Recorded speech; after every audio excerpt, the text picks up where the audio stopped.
अध्याय 5 कर्मयोग कृष्ण भावना भावित कर्म। श्लोक 1 सांख्य योग और कर्मयोग का निर्णय। अर्जुन उवाच संन्यास कर्मणा कृष्ण पुनर्योगं च शंससि यच्छ्रे एत्योरेकं तन्मे ब्रूहि सुनिश्चितम। अर्जुन बोले, हे कृष्ण, आप कर्मों के संन्यास की और फिर कर्मयोग की प्रशंसा करते हैं, इसलिए इन दोनों में से जो एक मेरे लिए भली भांति निश्चित कल्याणकारक साधन हो उसको कहिए। श्लोक 2 श्री भगवान उवाच संन्यासः कर्मयोगश्च निःश्रेयस्करावुभौ तयोस्तु कर्म संन्यासात् कर्मयोगो विशिष्यते।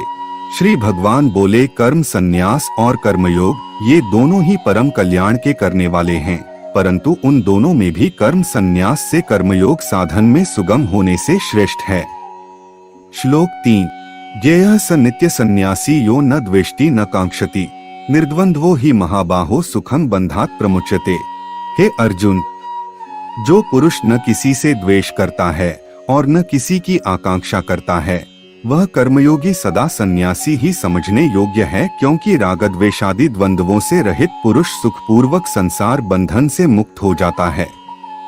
श्लोक 4 सांख्य योगो पृथक बालाः प्रवदन्ति न पंडिताः एकम प्यास्थितः समयगुभ्योर्विन्दते फलम। उपर्युक्त संन्यास और कर्मयोग को मूर्ख लोग पृथक पृथक फल देने वाले कहते हैं, न कि पंडित जन, क्योंकि दोनों में से एक में भी समय प्रकार से स्थित पुरुष दोनों के फल रूप परमात्मा को प्राप्त होता है। श्लोक 5 यत् सांख्यः प्राप्यते स्थान तद्योगैरपि गम्यते एकं सांख्यं च योगं च यः पश्यति स पश्यति।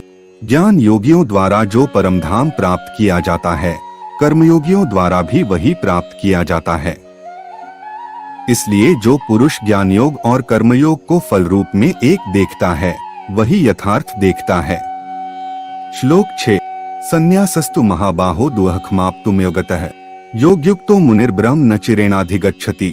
परंतु हे अर्जुन, कर्मयोग के बिना संन्यास अर्थात मन, इंद्रिय और शरीर द्वारा होने वाले संपूर्ण कर्मों में कर्तापन का त्याग प्राप्त होना कठिन है, और भगवत स्वरूप को मनन करने वाला कर्मयोगी परब्रह्म परमात्मा को शीघ्र ही प्राप्त हो जाता है।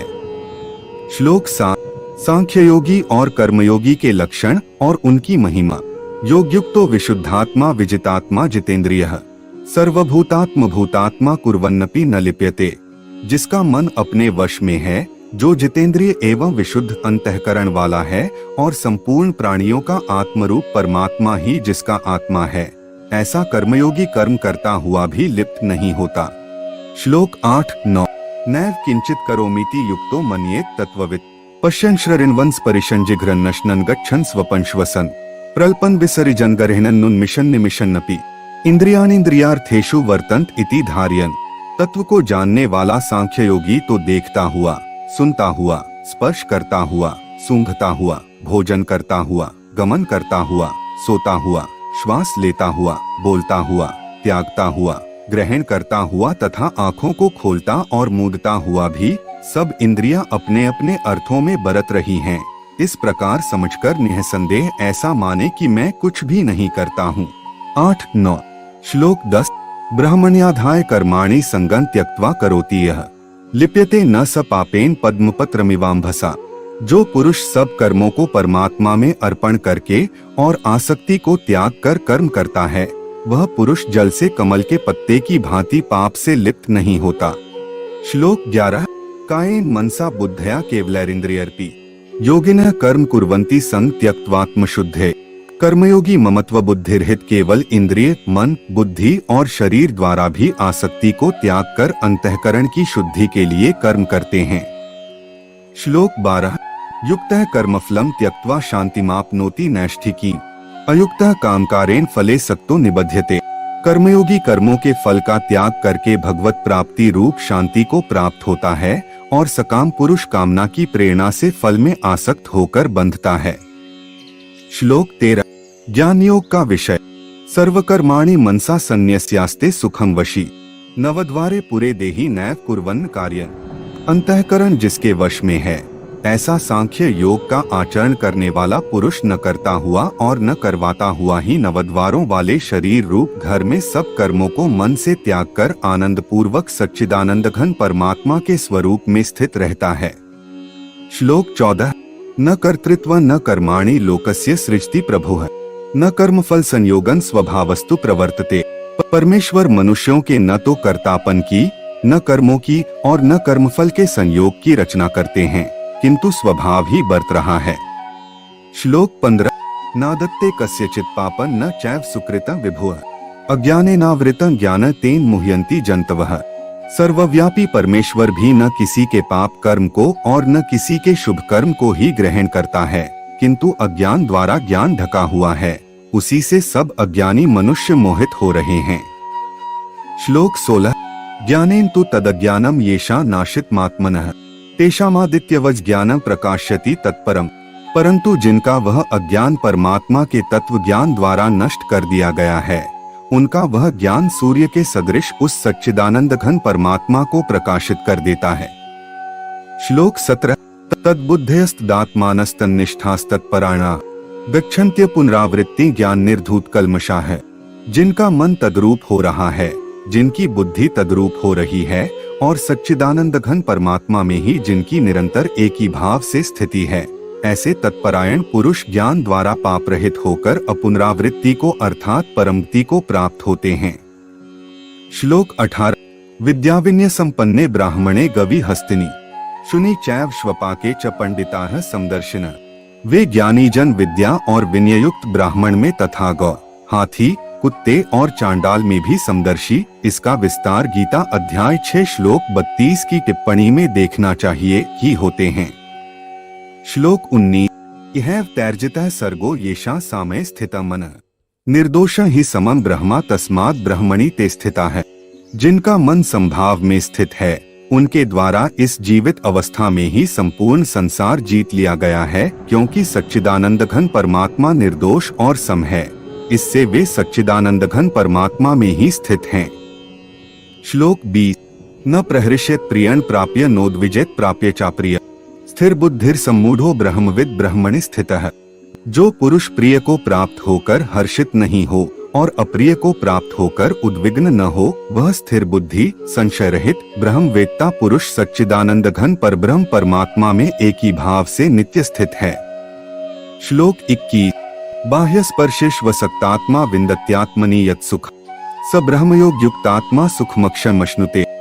बाहर के विषयों में आसक्ति रहित अंतःकरण वाला साधक आत्मा में स्थित जो ध्यानजनित सात्विक आनंद है, उसको प्राप्त होता है। तदंतर वह सच्चिदानंद घन परब्रह्म परमात्मा के ध्यान रूप योग में अभिन्न भाव से स्थित पुरुष अक्षय आनंद का अनुभव करता है। श्लोक 22। ये ही संस्पर्शजा भोगा दुहख्योने एवते आद्यंतवन्तः कौन्तेय न तेषु रमते बुधः। जो ये इंद्रिय तथा विषयों के संयोग से उत्पन्न होने वाले सब भोग हैं, यद्यपि विषयी पुरुषों को सुखरूप भासते हैं, तो भी दुहख के ही हेतु हैं और आद्यंत वाले अर्थात अनित्य हैं। इसलिए हे अर्जुन, बुद्धिमान विवेकी पुरुष उनमें नहीं रमता। श्लोक 23। शक्नोति है यह सोढ़ो प्राक शरीर विमोक्षणा काम क्रोधोद्भवम वेगन स युक्तः स सुखी नर। जो साधक इस मनुष्य शरीर में शरीर का नाश होने से पहले भले ही कामक्रोध से उत्पन्न होने वाले वेग को सहन करने में समर्थ हो जाता है, वही पुरुष योगी है और वही सुखी है। श्लोक 24। योऽन्तः सुखोऽन्तरारामस्तथान्तर ज्योतिरेव्यः स योगी ब्रह्म निर्वाणं ब्रह्म भूतोऽधिगच्छति। जो पुरुष अंतरात्मा में ही सुख वाला है, आत्मा में ही रमण करने वाला है तथा जो आत्मा में ही ज्ञान वाला है, वह सच्चिदानंद घन परब्रह्म परमात्मा के साथ एक ही भाव को प्राप्त सांख्य योगी शांत ब्रह्मा को प्राप्त होता है। श्लोक 25। लभन्ते ब्रह्म निर्वाणम ऋषयः क्षीण कल्मषाः छिन्नद्वैधा यतात्मानः सर्वभूतिते रताः। जिनके सब पाप नष्ट हो गए हैं, जिनके सब संशय ज्ञान द्वारा निवृत्त हो गए हैं, जो संपूर्ण प्राणियों के हित में रत हैं और जिनका जीता हुआ मन निश्चल भाव से परमात्मा में स्थित है, वे ब्रह्मवेत्ता पुरुष शांत ब्रह्मा को प्राप्त होते हैं। श्लोक 26। काम क्रोध वियुक्ताना यतीना यच्चेत्सा अभितो ब्रह्म निर्वाण वर्तते विदितात्मना। काम क्रोध से रहित जीते हुए चित्त वाले परब्रह्म परमात्मा का साक्षात्कार किए हुए ज्ञानी पुरुषों के लिए सब ओर से शांत परब्रह्म परमात्मा ही परिपूर्ण है। श्लोक 27-28। भक्ति सहित ध्यान योग का वर्णन। स्पर्शान् कृत्वा बहिर्बाह्यांश चक्षुश्चैवान्तरे भ्रुवो प्राणापानौ समौ कृत्वा नासाभ्यन्तरचारिण यतेन्द्रिय मनो बुद्धिर्मुनिर्मोक्ष प्रायणः विगतेच्छाभ्य क्रोधो यह सदा मुक्त एव स। बाहर के विषय भोगों को न चिंतन करता हुआ बाहर ही निकालकर और नेत्रों की दृष्टि को भ्रिकुटी के बीच में स्थित करके तथा नासिका में विचरने वाले प्राण और अपान वायु को सम करके जिसकी इंद्रियां मन और बुद्धि जीती हुई हैं, ऐसा जो मोक्ष प्रायण मुनि परमेश्वर के स्वरूप का निरंतर मनन करने वाला, इच्छा भय और क्रोध से रहित हो गया है, वह सदा मुक्त ही है। 27-28 श्लोक 29 भोक्तारं यज्ञत्पसा सर्वलोक महेश्वरम सुहृदं सर्वभूताना ज्ञात्वा मां शांतिमृच्छति। मेरा भक्त मुझको सब यज्ञ और तपों का भोगने वाला, संपूर्ण लोकों के ईश्वरों का भी ईश्वर तथा संपूर्ण भूत प्राणियों का सुहृद अर्थात स्वार्थरहित दयालु और प्रेमी, ऐसा तत्व से जानकर शांति को प्राप्त होता है। तत्सदिति श्रीमद्भगवद्गीतासूपनिषत्सु ब्रह्म विद्यायां योग शास्त्रे श्री कृष्णार्जुन संवादे कर्म संन्यास योगो नाम पंचमोऽध्यायः।